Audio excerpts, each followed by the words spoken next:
What's going on, everybody? I don't know why this came into my mind, but how you do that there? I don't know why this came Mm. into my mind.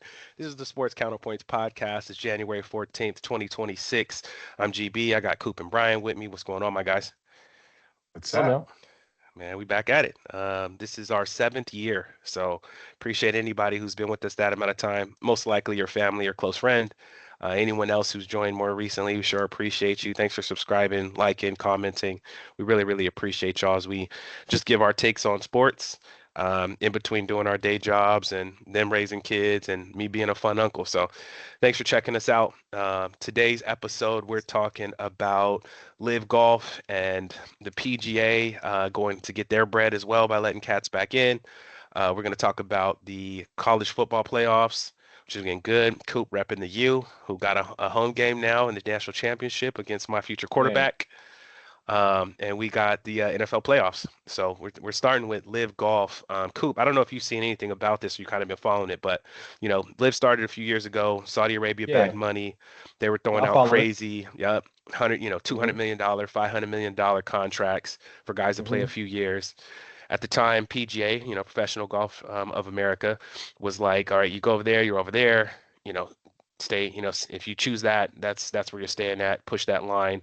And so some cats left and got their money, other cats stayed, pledged allegiance to the PGA, and it went that way. And now, Right. a few years later, Brooks Koepka, who has, won major championships in the PGA, is now saying, from what I saw from Tiger Woods talking, he wrote a handwritten letter to the PGA, and the PGA higher up saying, I want to come back. It's time.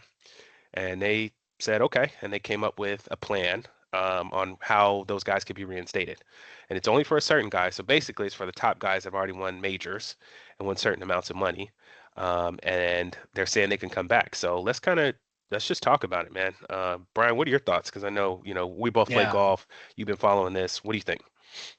Well, restate what I've already said a million times. Live is trash. But what's kind of interesting here is the program that the PGA Tour set up to allow Brooks to come back.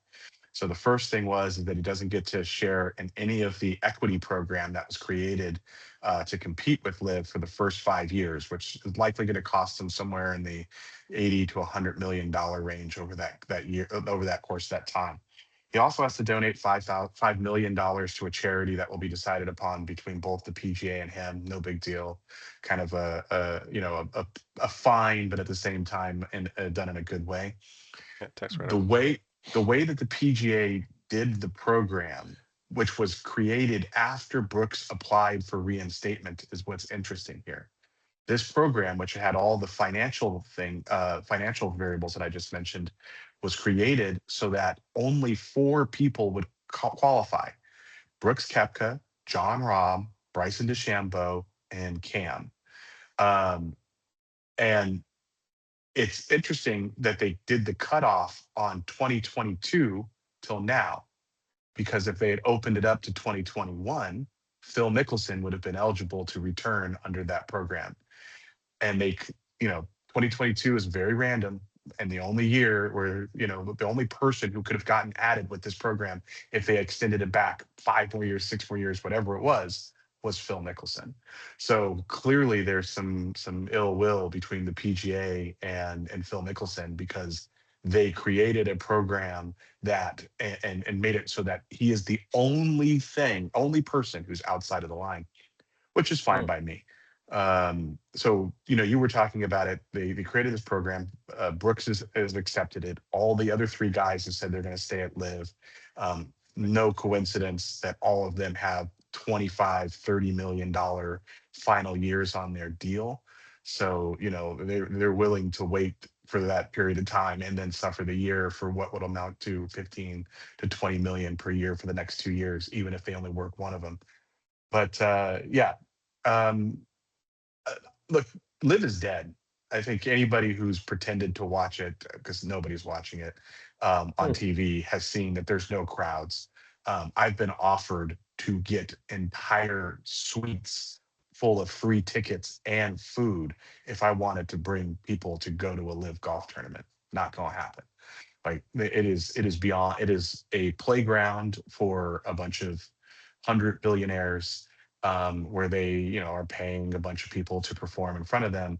But as a competitive sport athletic league, it is dead.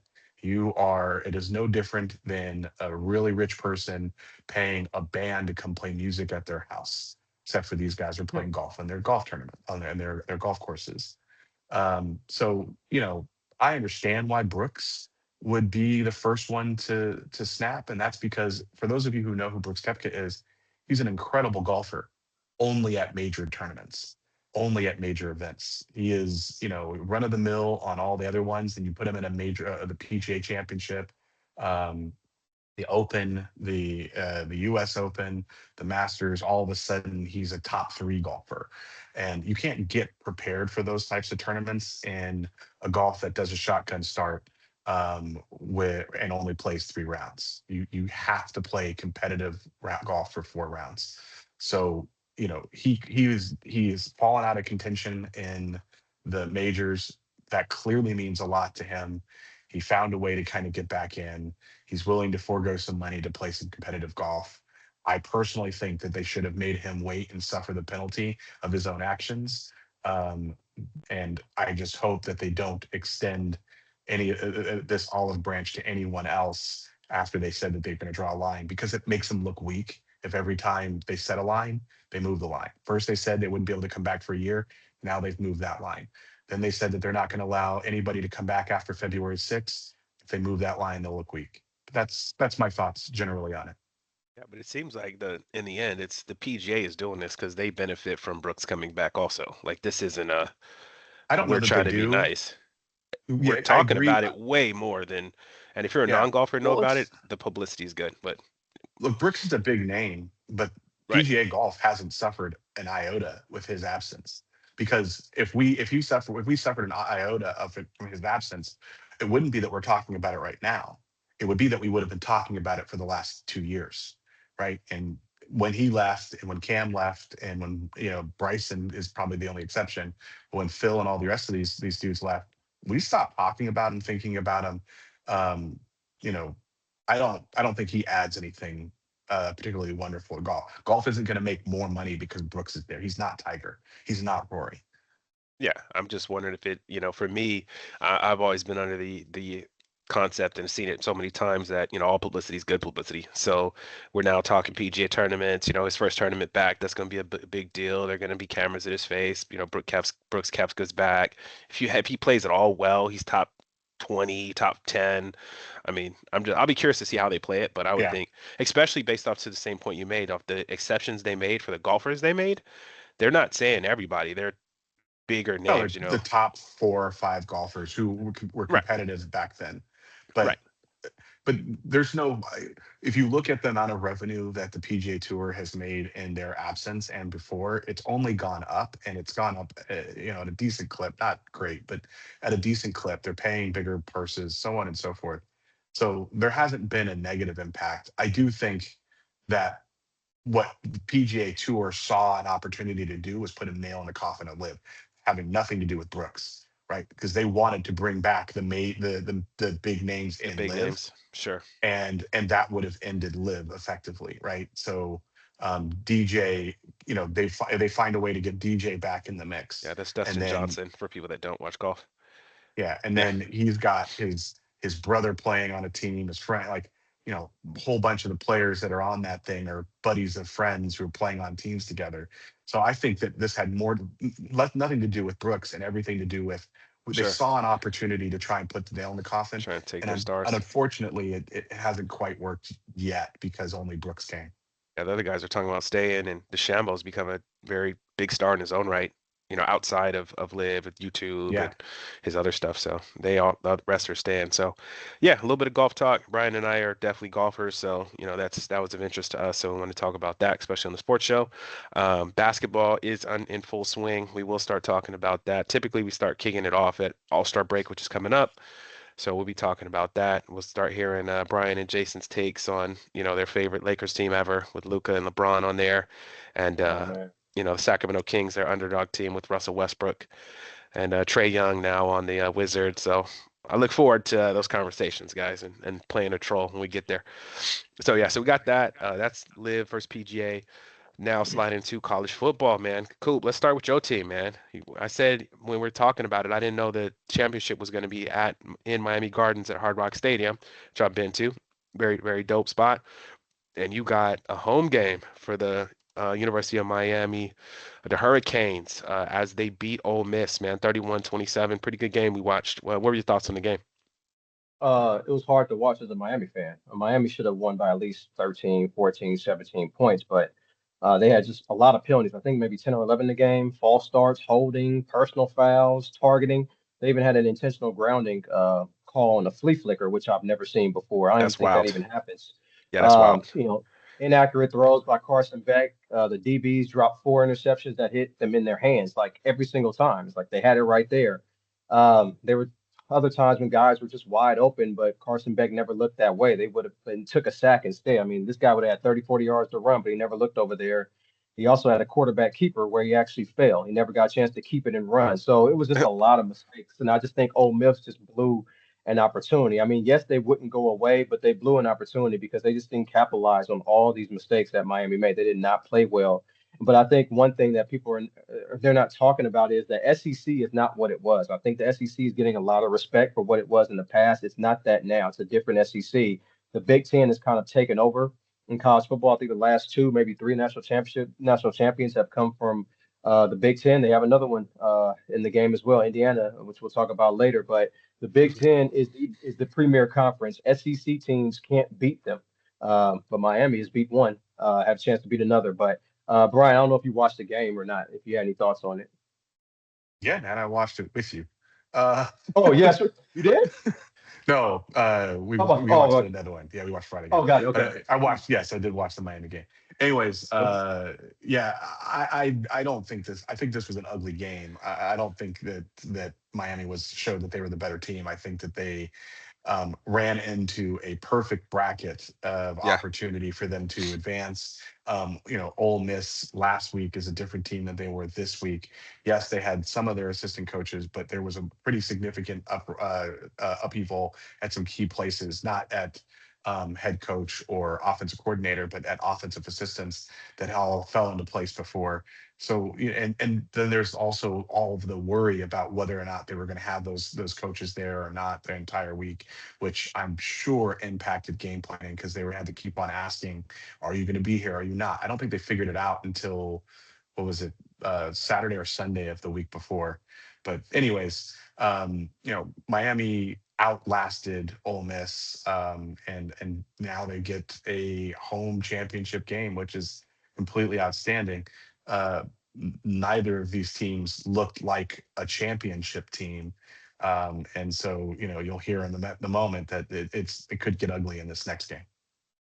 Yeah, and Indiana travels well too. So as much as it's a home game for Miami, they're gonna be some red in that thing too. Oh yeah. Yes. So that was that game, and then Oregon Indiana was the game we all watched together on Friday, Hmm. Yeah. January 9th.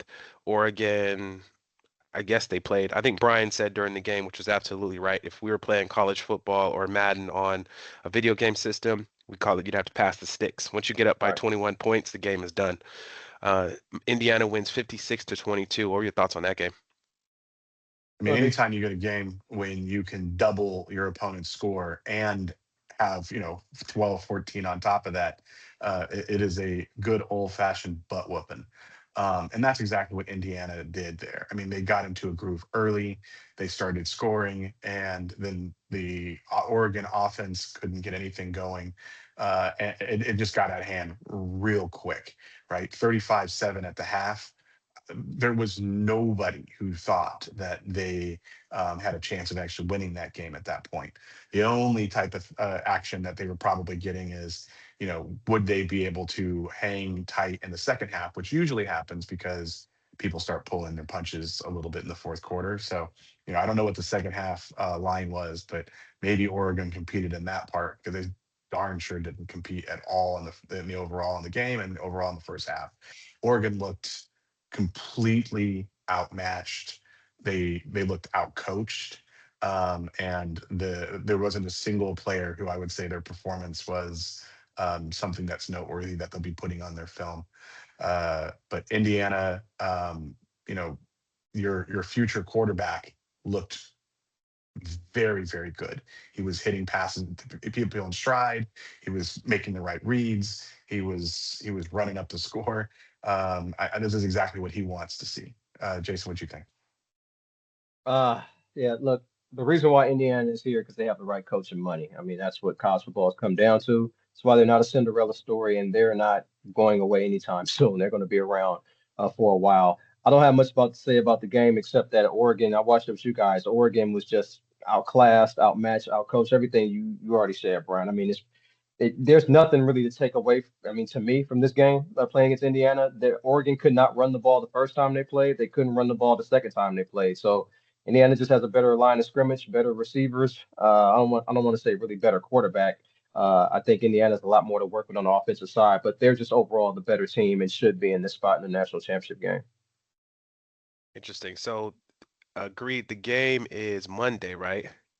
Mm-hmm. So Yeah. give me let me see what the line is and give me your I mean I think I know It, it, obviously it where moved. It moved up. It went to 4.5. Now it's 8.5. Now everybody's betting on Indiana. all right, so Indiana 8.5. What do you guys think winner and against the spread? Yeah, I saw it open Uh, at 7.5, and that's what the what DraftKings and the Vegas casino website says. But 7.5, it's at 8.5 now. Sorry, you were about to go. I'm sorry, Jason. no, go ahead, B. Um, yeah, I mean, I'll take Indiana, and I'll give the points, even at the 8.5 number. Miami showed in a really important game that they can be held to a lackluster performance. And Indiana is exactly the kind of team with the right players because they have the money, like Jason said, the right coach, the right strategy. Um, they should be able to take advantage of this, even though it's in Miami and in Miami's home.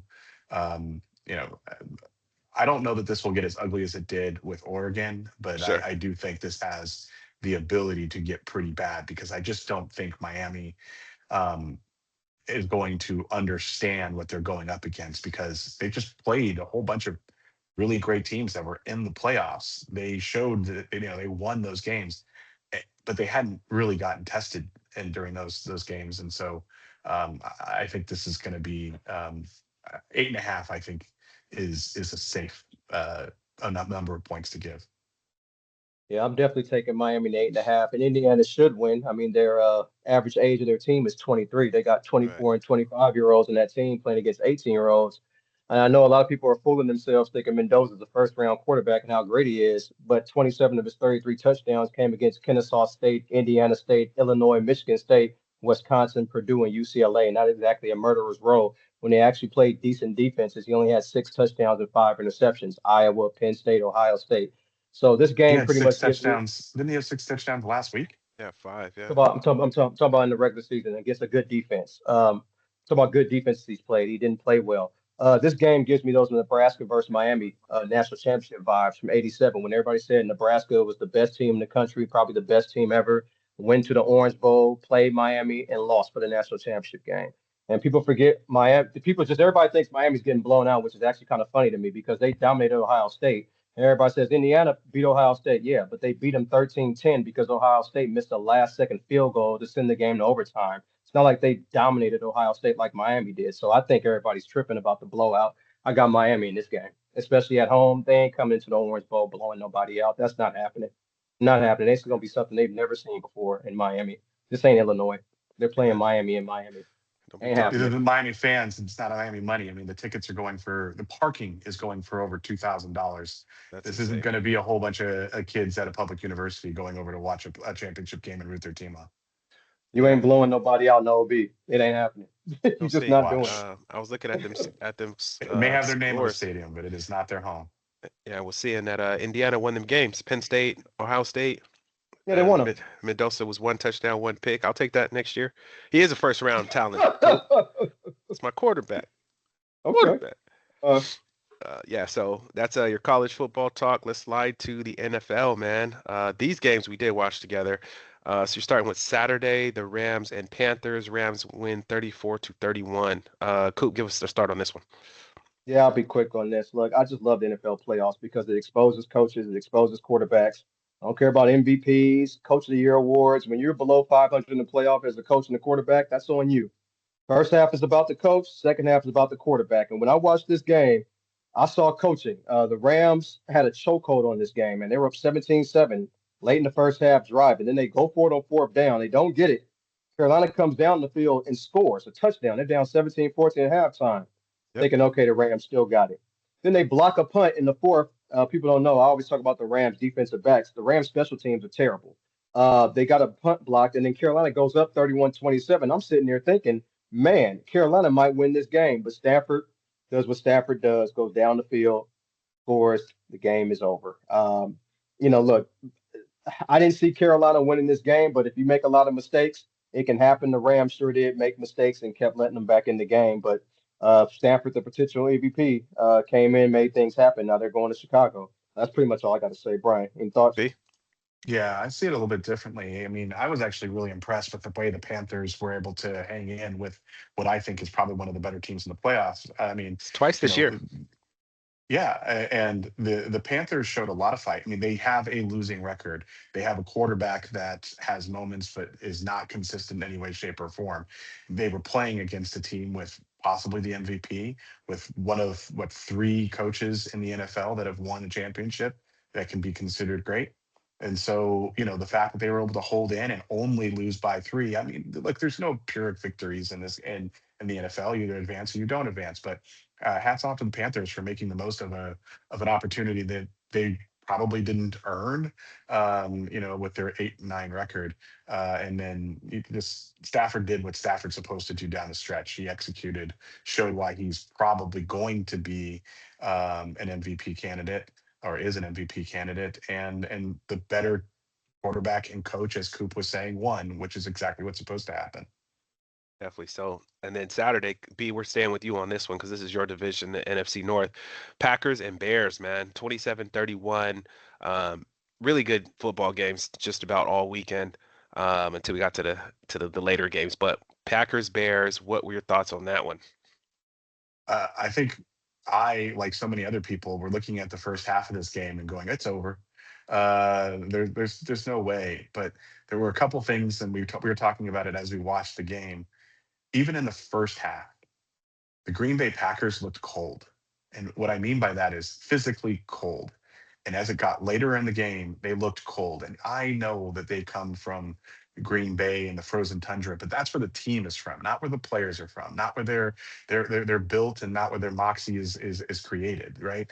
And they looked like when that wind started whipping off that water and getting on that field, and that 20 degrees started feeling like two. They looked like it was impactful. Even when they scored a touchdown in the end of the first half, sorry, the second quarter, he didn't raise his hands all the way. Like it was so cold that you could tell he was just a little bit stiffer. And it looked like the Green Bay would be able to outlast them because the Chicago team looked pretty cold as well. And then something happened. In the fourth quarter, Chicago scored 25 points. Caleb Williams looked Crazy. the quarterback that people have thought he could be. I thought he could be, and I just didn't think he could do it in Chicago. And here he was doing it in Chicago in a playoff game in the cold, where they rallied, came back, looked great. Um, I can't remember when they're playing. I think they're playing on Sunday in the later game, but not night game.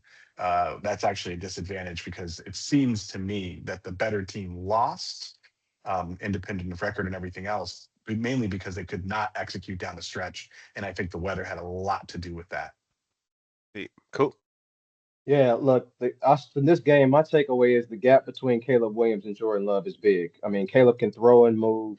Jordan Love he can't really move that well, but he throws okay. But when something doesn't work out, Caleb Williams just makes stuff happen, man. He had the best throw in the playoffs that I've seen this season on that fourth and eighth throw down the sideline over three Green Bay defenders and dropped it right on the sideline, man. He's a playmaker like Deshaun Watson was early in his career at Houston. Um, After watching Caleb, I don't know, Right. maybe the last couple of months or so, when this guy has the ball in the fourth quarter and you need points to score, I mean, you better watch out because he's making things happen. I know people want to say Jordan Love played well. I see it differently. I saw a team that scored two field goals in the second half. I don't want to hear about drop passes that Jordan Love had because DJ Moore dropped passes, so did Colston Loveland for Chicago. They had multiple drop passes, but Caleb Williams still made it happen. On the flip side, as far as the coaching is concerned, Green Bay did the right thing by not firing Matt LaFleur. The Yeah. NFC is much better than the AFC, so there aren't any Cleveland Browns in this division.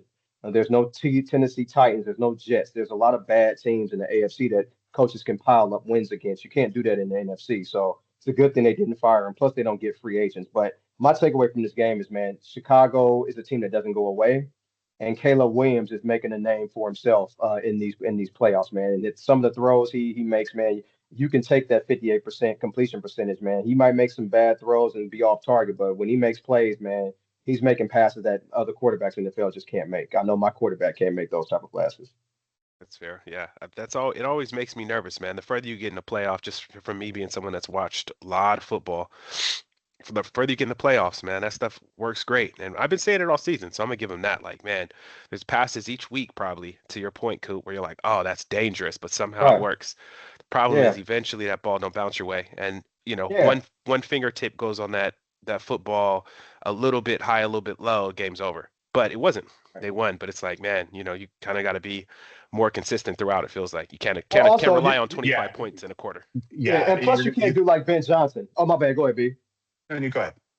No, I'm saying you can't do, and also you can't be like Ben Johnson, man. Go for it on your own 32-yard line, man. You trying I to damn agree. near lose the game doing Yeah, that something was like that. crazy. So he got away with one there. I Go agree. ahead, B. Yeah, the only thing I was going to say is I really actually liked what Jordan Love did there. I mean, 4 touchdowns, only one sack for 1 yard. One of the things you can't do in the playoffs is take sacks. Caleb didn't do much worse. He only had one sack for 9 yards. So, Pretty good. these quarterbacks did what they needed to do.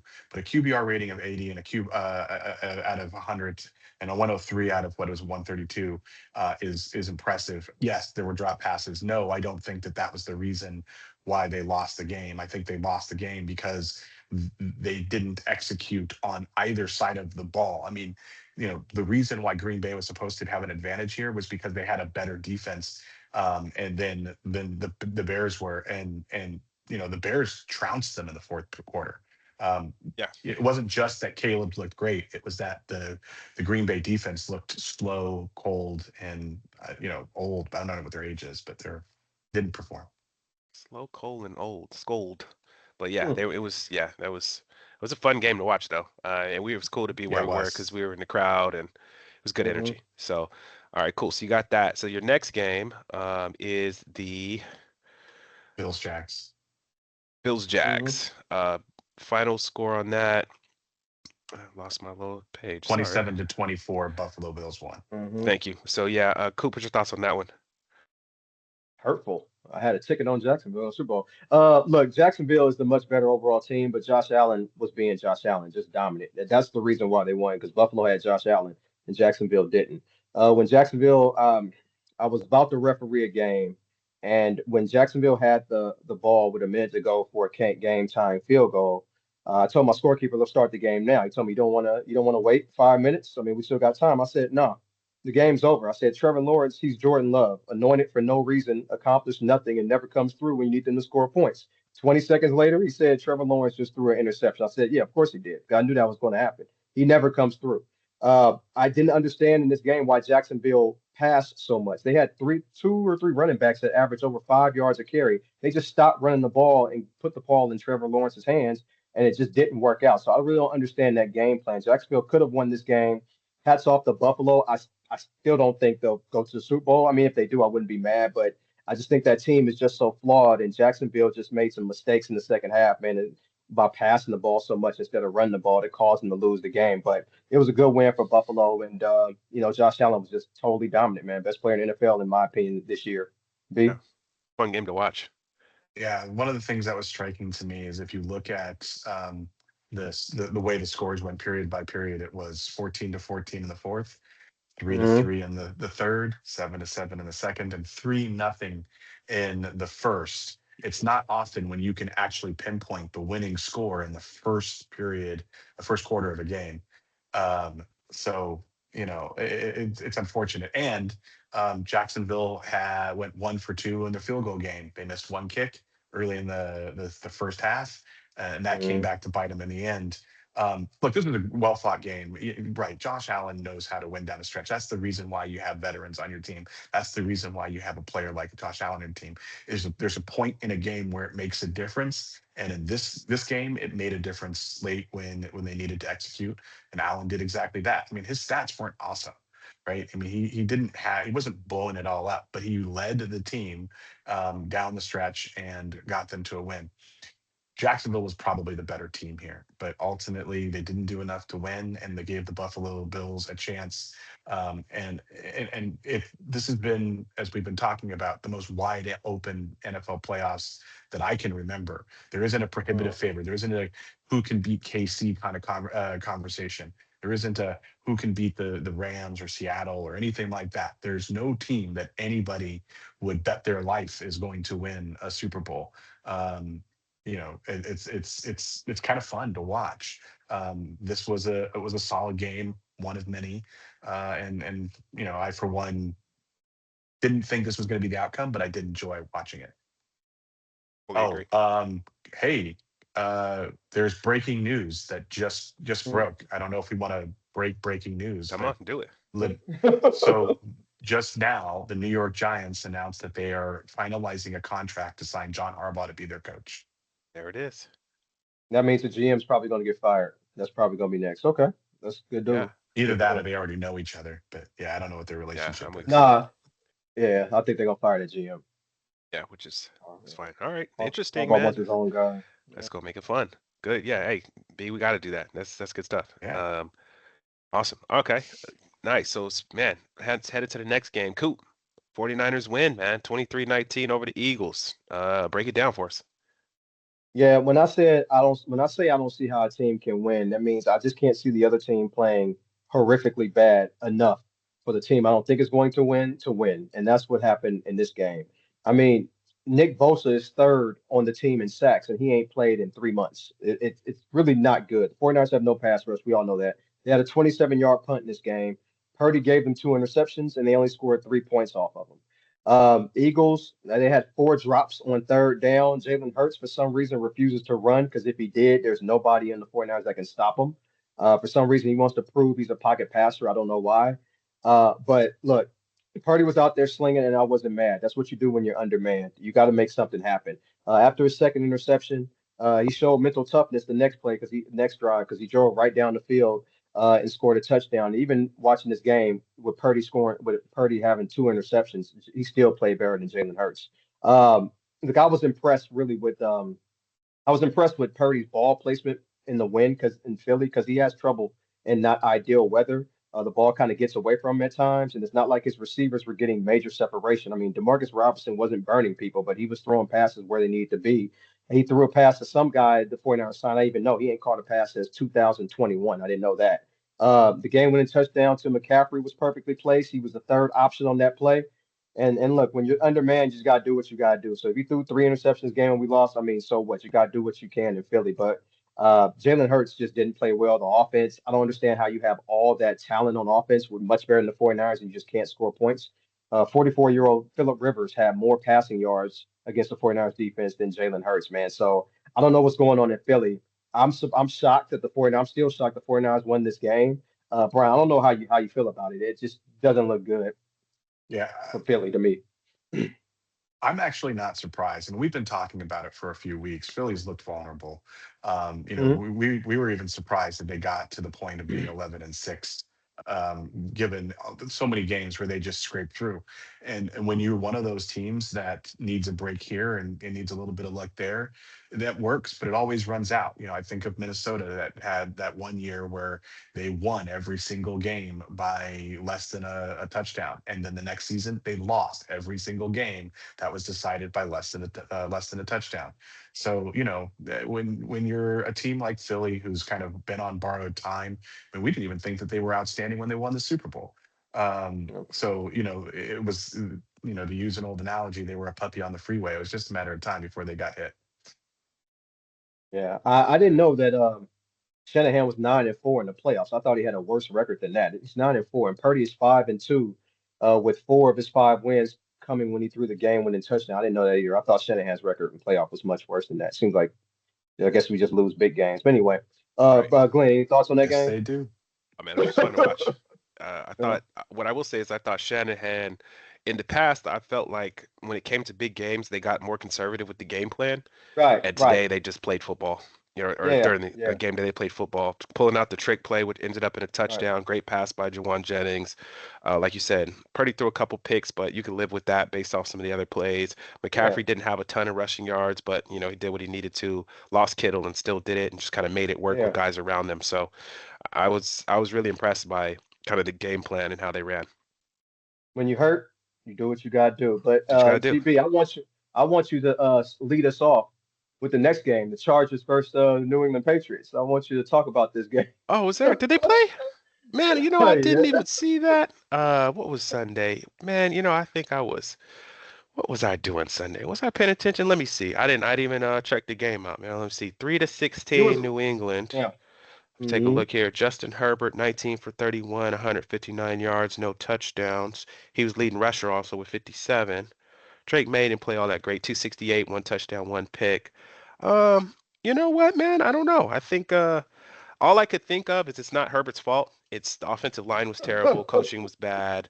They're failing him. So he's probably the best quarterback in You're the hella league with the funny. worst team. So I mean, he comes to big games and the team fails him every time. So Jim Harbaugh, terrible coach. Because before he had Staley and those guys, so it's got to be, Staley was bad and they lost, so now it's Harbaugh's bad. Injuries on the line, all that affects. Now, all that said, I heard Emmanuel Acho say he wouldn't say that he would say that he's overpraised, not necessarily underrated, not overrated, overpraised, and I could see that because obviously we know the boy has talent. He could throw the ball, he could put the ball where he needs to, etc. He would wiggle in spots. The line was bad. Comes times where you're gonna need that. At times you're gonna have bad quarterback, bad line play, etc. I will say that some of the plays he could have made, he did not make. There were cats wide open downfield that weren't getting hit. Lad McConkey was open on a play early. If you go watch it, you'll see passes missed. But I mean, either way, that's 0-3 in the playoffs. The funniest thing I probably saw was the other quarterbacks with that were Peyton Manning, Stafford, and someone else. So they're already setting it up for that. I think you guys have heard me talk about it enough. I just think it's one of those things where, other players that have lost like this, it's them. But Ooh, with Herbert, it's always someone else. When Lamar didn't win the big ones, it was Lamar. When Justin Allen didn't win, it was Justin. Everybody No, else gets it, but When Lamar Josh didn't Allen. win, it was Harbaugh. Harbaugh got that. No, Harbaugh's at the end. It was Lamar for a lot of them years. He couldn't win the big game. So it's all good. Y'all know I don't. I think Herbert is talented, but I don't think he's God's gift like the NFL tries to make it. Many fans make it, but I was laughing, bro. I thought it was I hilarious. know It you wasn't were. wasn't as bad as the Houston game last year, but it's another L on the record. So, hey, I'm a Raider fan. Chargers lose. I hope the Broncos lose this week. Y'all know I ain't go front on my hatred. What y'all think? B.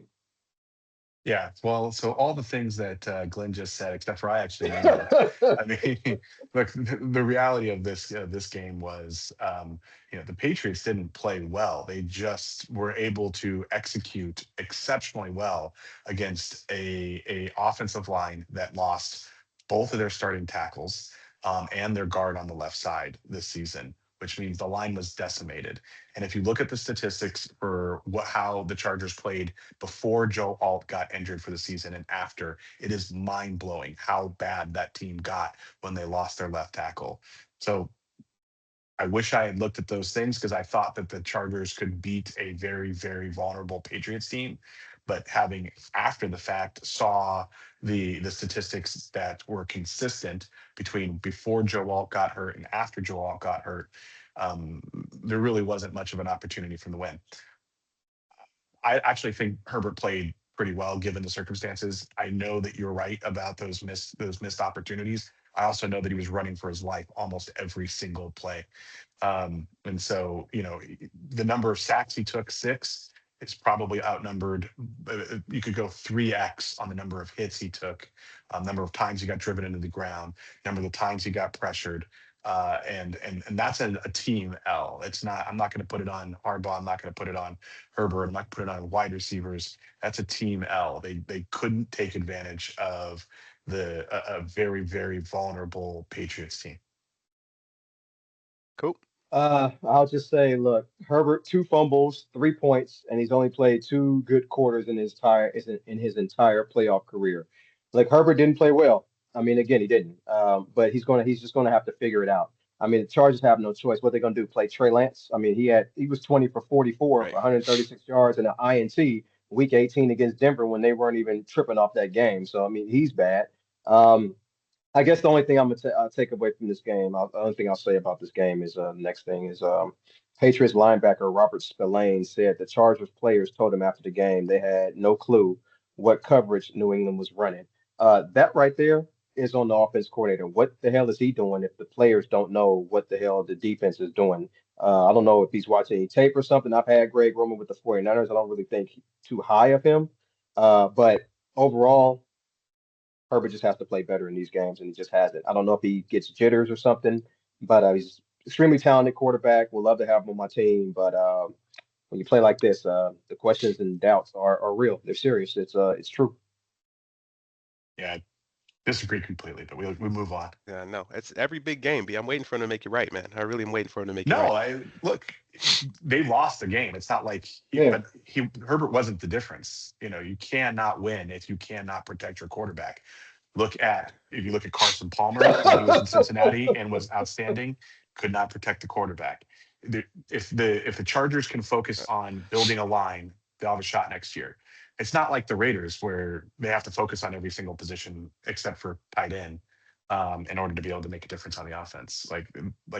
And running back. I think Jetty's good too. Yeah, no, we Like get that, but I'm just saying, they like, they bro, got the Texans game, they're like, anytime it's a big game, he's not showing up. But I'm with you. it's not a him Uh, thing. It's a team thing. You got to look at the whole thing. If you want to yeah, Well, find reasons to point a finger at one player, you'll always be able to find reasons. But it's not necessarily the reason that makes a difference. I mean, I like Herbert. Me I too. really like Herbert, but he's I 0 don't love him. 3. He's It 0 doesn't 3 in the matter. playoffs with 2 touchdowns, 4 interceptions, and a 55% completion percentage. There's Some of it's it, three the some of it's on teams him. coaches. that have won a Super Bowl. Three teams. So if you want to I take get him it. on for the winning the big games, you got to take on Purdy. You got to take on Josh Purdy's won Allen. big games. You He's Yeah, five and I you, two. take you Purdy. with Purdy's 5 and 2. last check, he has not won a Super Bowl. So all of these guys who have lost big games, I'm not talking about whether they've won big games, you can point the finger at them for the same reasons they He weren't good hasn't. enough. But it's not always the All, He reason, hasn't in won my any. opinion. okay. Yeah, that's All fair. right. He hasn't won any All of them. playoff games are super. All right. Hey, All I'm playoff gonna games are keep it big. like this, Go ahead. bro. Every playoff game, Chargers, I love it. I'm telling y'all right now, the Jags. I remember the Jags that year; they was up 27.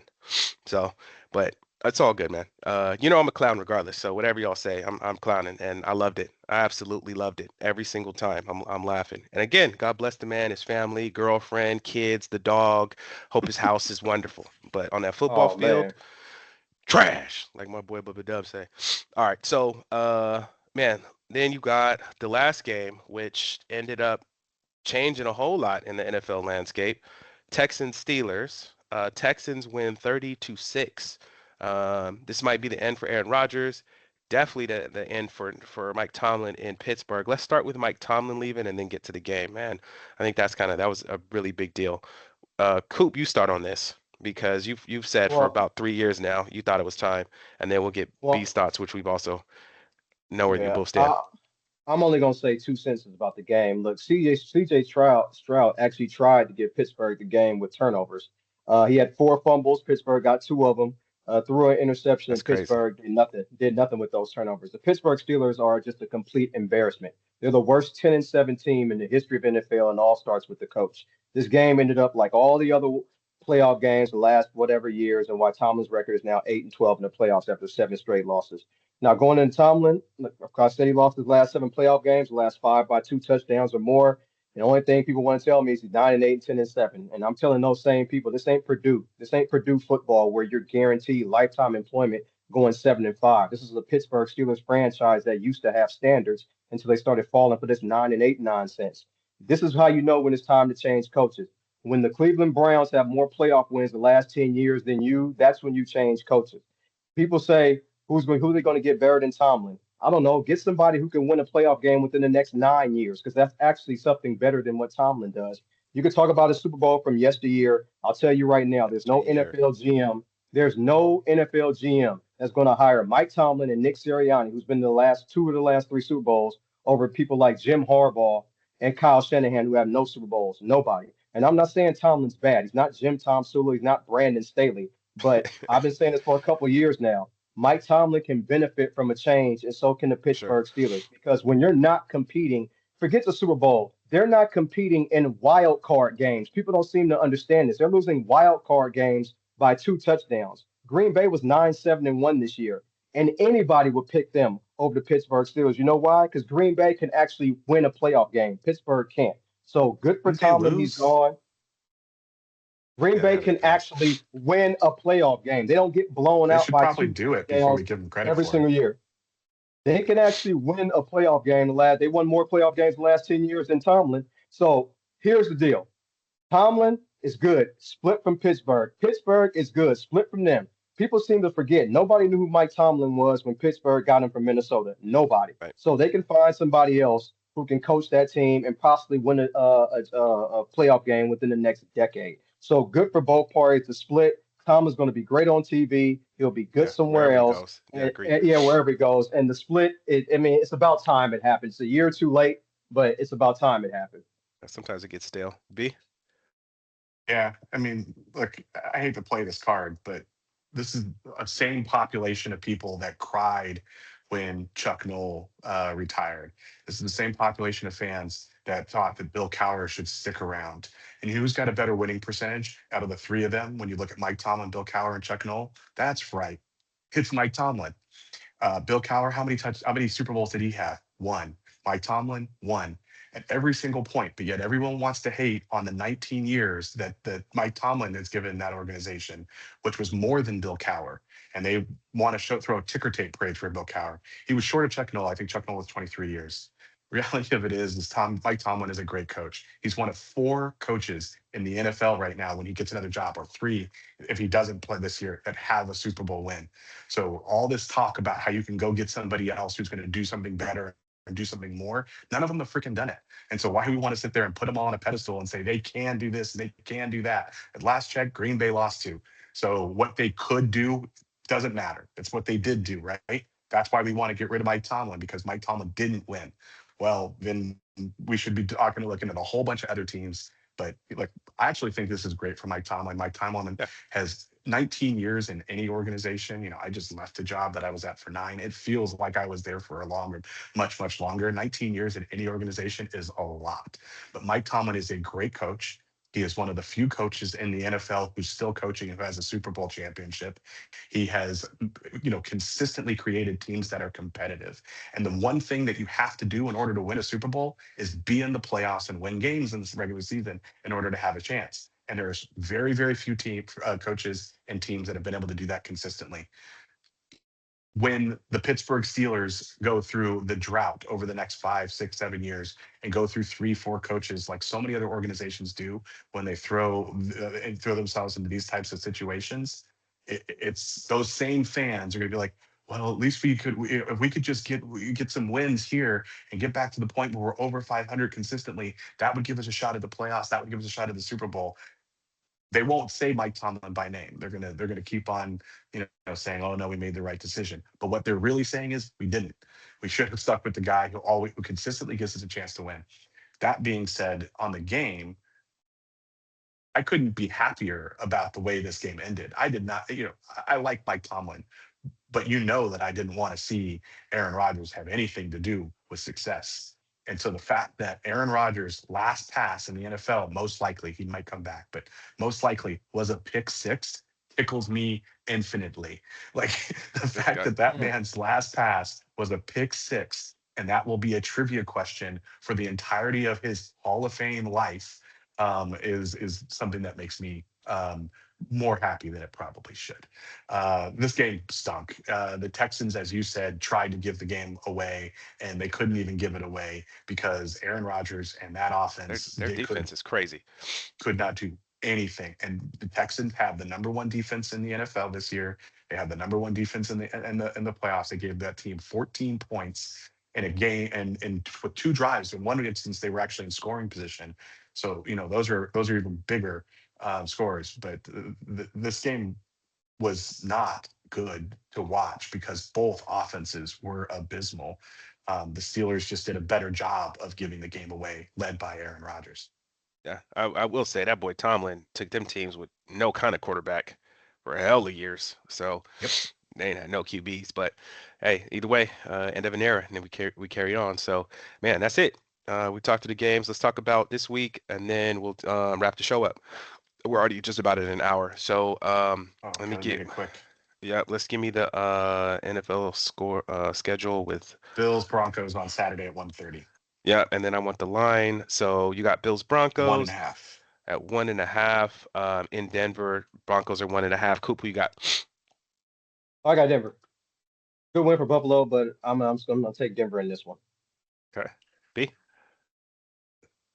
I want to take Denver. I'm taking the Bills because the Broncos. I like them. I've liked them all season. I like Bo Nix.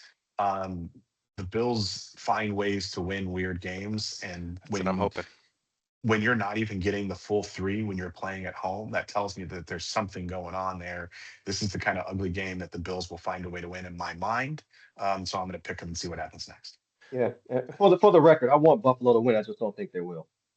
Yeah. Yeah, we all I'm know. picking them to win I'm it. hating, man. I'm a Raider fan. If the Raiders win it, every Broncos fan would hope we'd lose. I'm returning that favor. I hope they lose. I think it's gonna come down to some passes by the QB. Bo Nix can do it, but I've seen Josh Allen do it. So Yeah. then you got at 5 p.m. San Francisco. This is all Eastern time. San Francisco 49ers at Seattle Seahawks. Damn, Seahawks are -7. Coop, who you got? I got Seattle. I mean, I don't think Seattle's gonna make the same mistakes that Philly made. There's a reason this line came out at 7.5. It's down to 7 now. I would take the 49ers on the points. If I was to actually bet on the 49ers, I probably would take them in the first half and maybe the points in the game. But I'll take them maybe the first half. But they might run out of gas in the second half, is what I'm thinking. I think they'll run out of gas in the second half, and Seattle will just wear them down. I really don't think this is going to be a sling it all over the field game for Seattle. I think they're going to do the same thing they did last game, just run the 49ers defense into the ground, into submission, and just win this game, maybe like 20-6 or something like that. Fair enough. Houston Texans at New England Patriots. Okay. That's an, Oh, I, but Bear, right? my turn. oh, my bad. Yeah, yeah. My bad. So I Yeah. agree with you on the score of the game, which is why a 7 point spread with only a 45 and a half point over under is weird. So I would absolutely say that Seattle's going to win this game, whether or not they can win by 7. That seems a little bit more in doubt. But when you usually, well, put it this way, the Bills Broncos game is also a 45 and a half point over or under, and it's a 1.5 point spread. Right? You don't usually have big spreads on low over unders. Fair enough.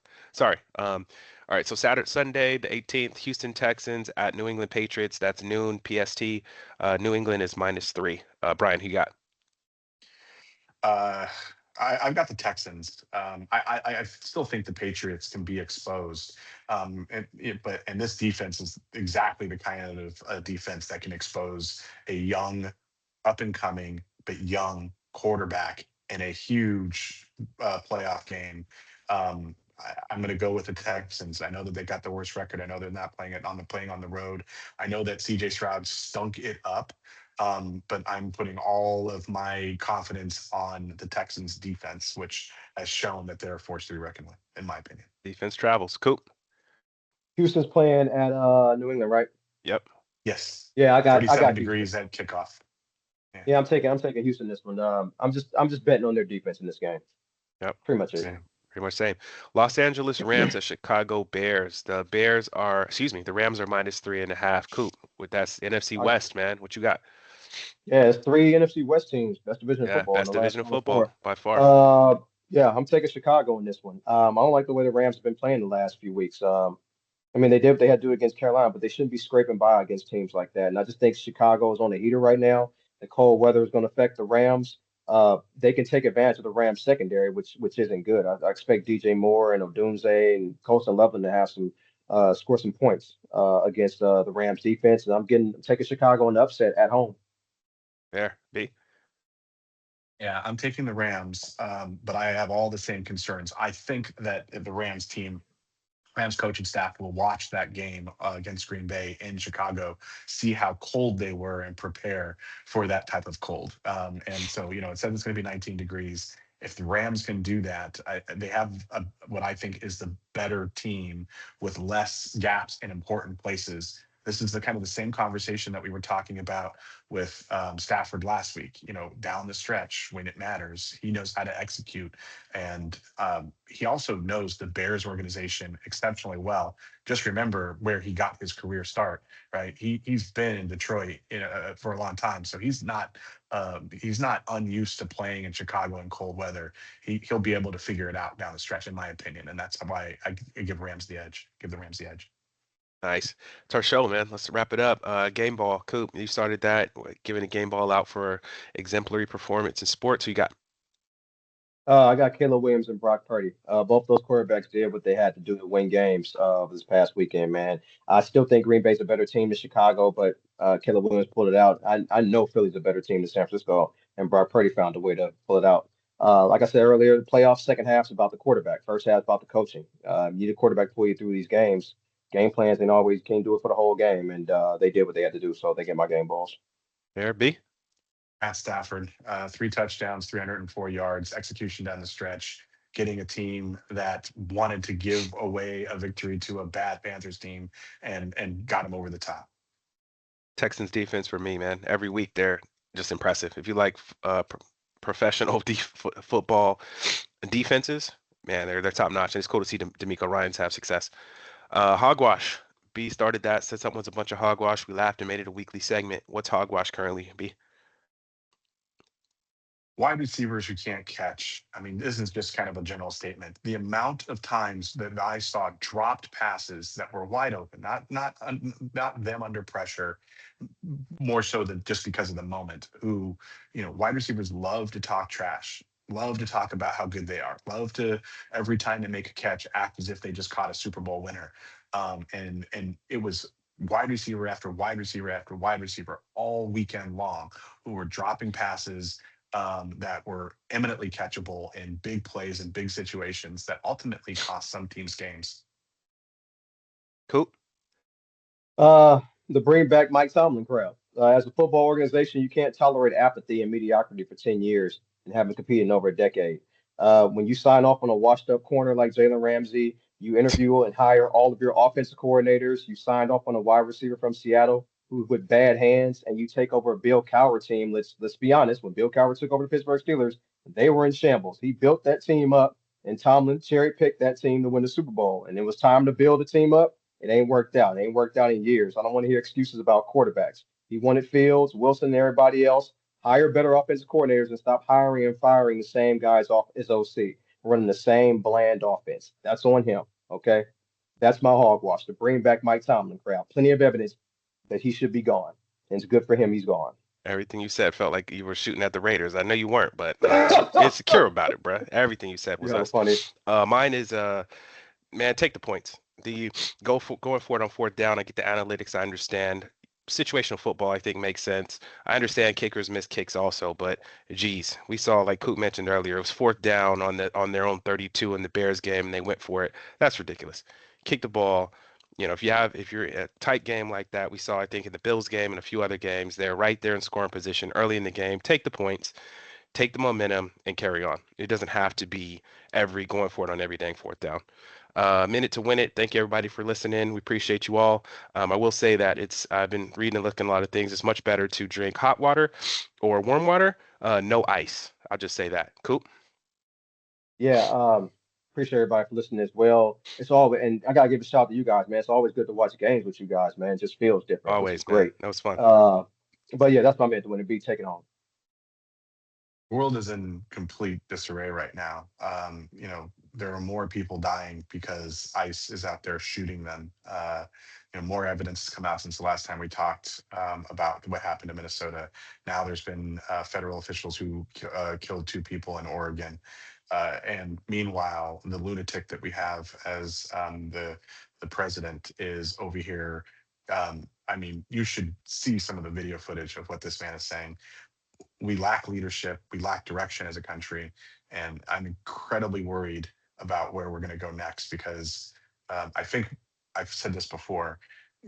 They're waiting. I think Trump wants a response. I think he wants one of these ICE people to get hurt so that he can justify what he's going to do next, which is martial law, which would allow there not to be a presidential election. in the next couple of years. It's tenuous times, and my heart goes out to those people whose families were annihilated by the horrible actions of ICE and the things that they're doing. Sports Counterpoints is January 14th, 2026. We'll catch y'all next time. Peace.